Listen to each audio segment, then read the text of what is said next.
Well, at the beginning of my sophomore year at JMU, I realized that I needed to find a job.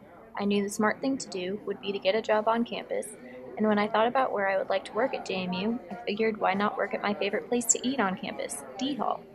So I applied as a student worker at D Hall, and one day I got a call to come in for a job interview. I was interviewed by a student manager and told that I would hear back from them shortly. A few weeks later, I got the call and I got the job.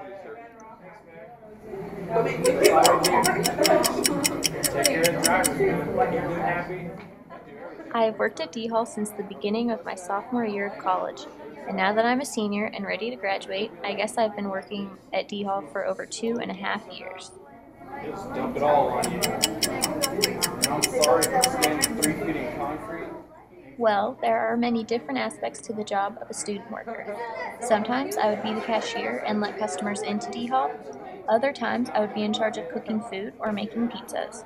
Or even sometimes I would be a service worker walking around D Hall making sure that we don't run out of dishes, silverware, or cups.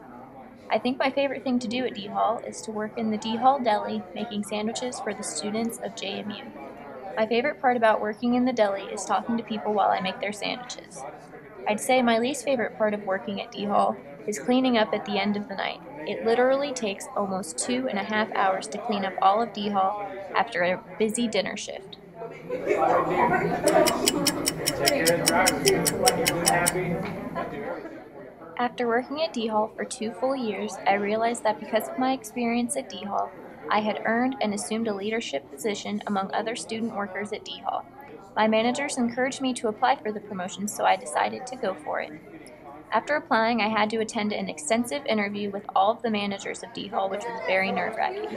But after all of the interviews were complete, I got called in for a meeting, and I got the promotion. I'm raining sweat off. And I'm in the middle of doing something. And he's like, Because working at D Hall is so fast-paced and busy all the time, not everyone who gets hired to work at D Hall thrives in that kind of environment. So the D Hall managers came up with a saying, you either make it at D Hall or you quit. This means that either working at D Hall becomes a major part of your life and you join the D Hall family, or you hate the environment and you quit. I'm one of the employees who has made D Hall my second home. I honestly cannot imagine my time at JMU without the experience of working at D Hall. My managers, employees, and even some of my customers have become a part of my family. Because of the closeness that I share at D Hall, I've even considered applying for jobs in my future with the Fortune 500 company, Aramark, that runs D Hall. I'm sorry for standing